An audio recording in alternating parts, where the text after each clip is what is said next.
রবিবার বৃষ্টি উপেক্ষা করে ধূপগুড়িতে আদালতের জন্য প্রস্তাবিত 3টি জায়গা পরিদর্শন করলেন কলকাতা হাইকোর্টের বিচারপতি তথা জলপাইগুড়ি জেলার ভারপ্রাপ্ত বিচারক বিশ্বজিৎ বসু।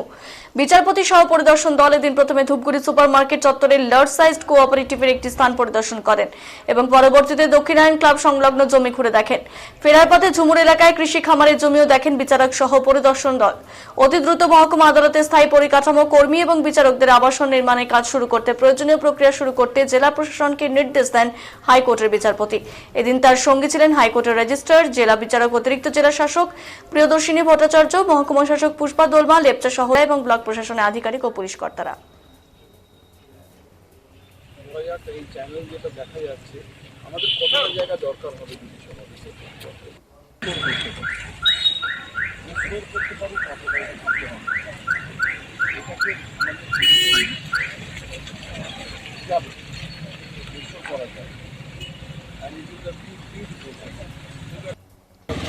জান